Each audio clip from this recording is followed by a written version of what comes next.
Após guerra de decisões judiciais, presidente do Tribunal Regional Federal da 4ª Região em Porto Alegre determina que Lula deve permanecer preso. Carlos Eduardo Thompson Flores decidiu que não cabe a plantonista analisar a matéria e ordenou o retorno dos autos ao relator.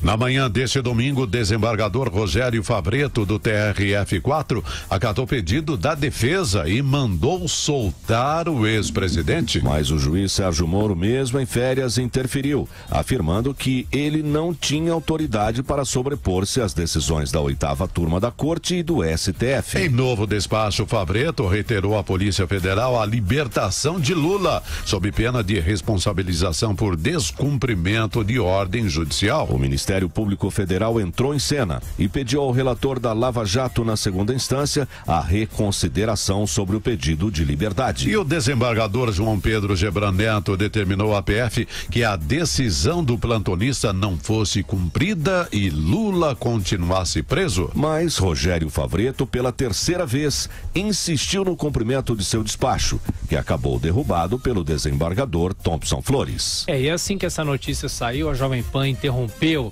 a nossa transmissão normal de domingo e começamos numa longa cobertura que durou mais de 9, 10 horas.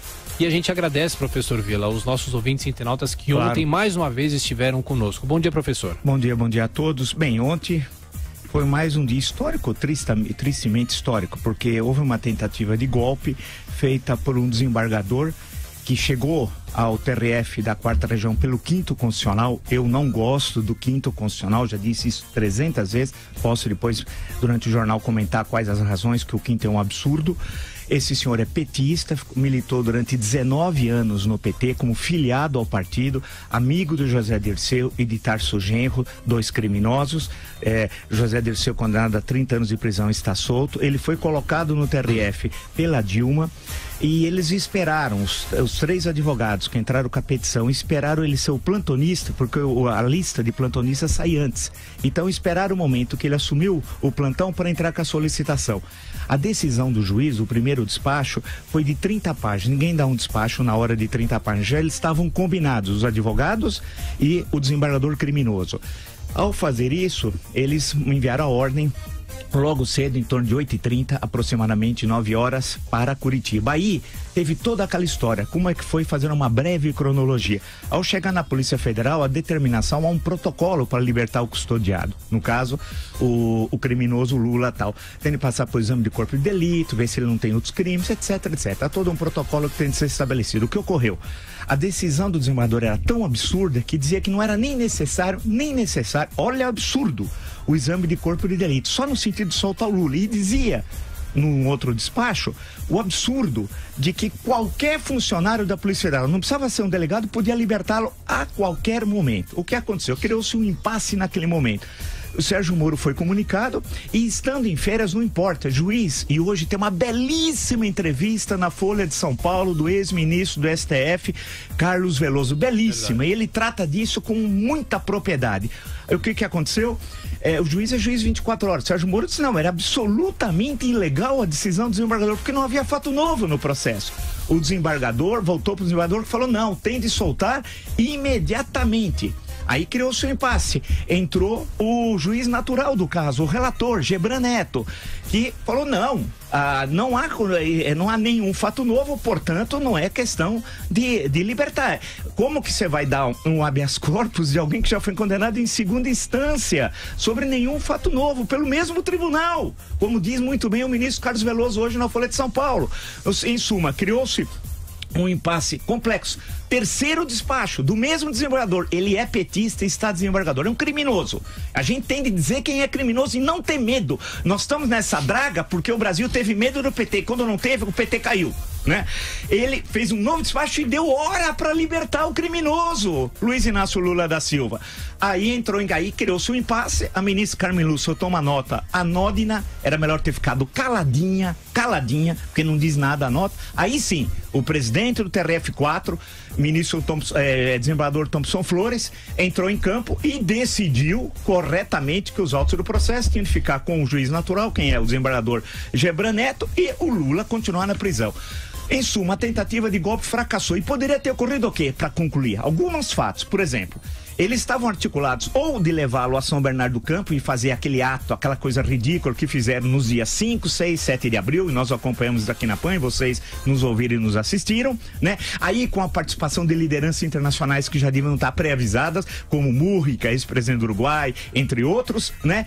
Ou levá-lo para um país vizinho, por exemplo, o Uruguai, e ele pedindo asilo e tal. Poderia ter um helicóptero pronto, um pequeno avião, no aeroporto Afonso Pena, em Curitiba, não se sabe. Era uma ou levá-lo a uma representação diplomática, não a um país estrangeiro. Poderia ter ocorrido tudo isso. Em suma, era para criar guerra civil, porque o intuito do PT é sangue. O PT é um partido criminoso. Se tivesse lei no Brasil, e há lei sobre partido político, ele já estaria extinto. Agora, não é possível nós passarmos a nossa vida, né? Isso é um feriado, é Copa do Mundo, é Carnaval, é Natal, é Páscoa, é Semana Santa. A qualquer momento vai ter um plantonista.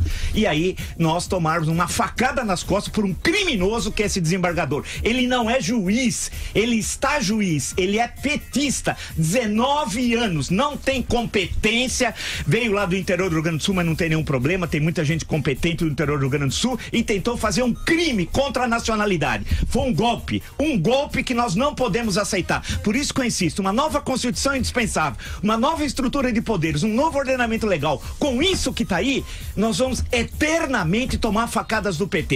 E ontem nós discutimos isso com muito tempo para isso. E mostramos que a despetização do Estado é condição sine qua non para a sobrevivência do Brasil. E Vila, por dever de ofício, a gente acompanhou todos os twitters da senadora Gleisi Hoffmann, mas foi um festival de idiotia. E de mentiras. E de mentiras. Né? E de mentiras. Claro. De mentiras, junto com Lindenberg Farias. Em suma, o que aconteceu ontem foi um fato que enoja o Brasil. Enoja o Brasil. Isso é impossível que isso continue se repetindo. Lemos todos os despachos, foram 3 do desembargador, lemos o do Sérgio Moro e do desembargador Thompson Flores. Tudo foi lido aqui, selecionados os trechos, comentados os trechos. Isso não pode ocorrer. Indico outra vez a todos que nos ouvem e que nos assistem a belíssima entrevista do ministro Carlos Veloso, hoje na Folha de São Paulo, que inclusive trata dessas questões que ocorreram ontem. E o belíssimo trabalho da Jovem Pan. Eu não pude participar, eu estava em viagem, né, retornando, mas foi um show. O Jovem Pan ontem deu um show. E assina embaixo, por tudo que o senhor falou. Apenas não concordo que o Poder Judiciário está podre, né? O senhor não chegou a dizer isso, né? Tem gente, mas a maioria é boa. Mas a maioria ampla é boa. Maioria. Isso aí. E então, é evidente que em todo o setor da vida humana existem as pessoas submissas. Os puxa-sacos da vida. E o Quinto Constitucional levou um cidadão que não deveria estar lá, na verdade. Ele não é advogado, ele é um petista. Ele foi lá para defender a sua ideologia. Quer dizer, foi se servir do Poder Judiciário. É isso que não pode ocorrer. Na verdade, o Quinto Constitucional, que o senhor acaba de criticar, é uma forma de refrigerar a dureza do juiz. Que o juiz é um homem, menino que se formou na faculdade com 23, 24 anos, advoga 2 anos, aos 27, 28, presta um concurso e vai ser juiz. Ele ainda é solteiro e vai julgar casos de família. E depois ele sobe, sempre voltado para os autos, para as cortes superiores. A ida de um advogado de nomeada é um homem que viveu a luta judiciária e o interesse dos indivíduos nas portas do Tribunal de Justiça. E o lado acusatório do Ministério Público, que também é um outro setor. São essas duas imagens que vão compor a corte junto com 3 desembargadores. Ou seja, a cada 3 desembargadores que sobem, vai subir o 4º e o 5º. Será um promotor ou um juiz.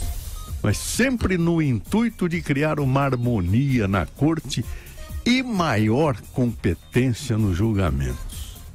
Agora, em todo setor da vida tem isso. Vai lá um cara que se serve do poder para fazer uma desgraça dessa que realmente enodoa o Poder Judiciário brasileiro, sem dúvida.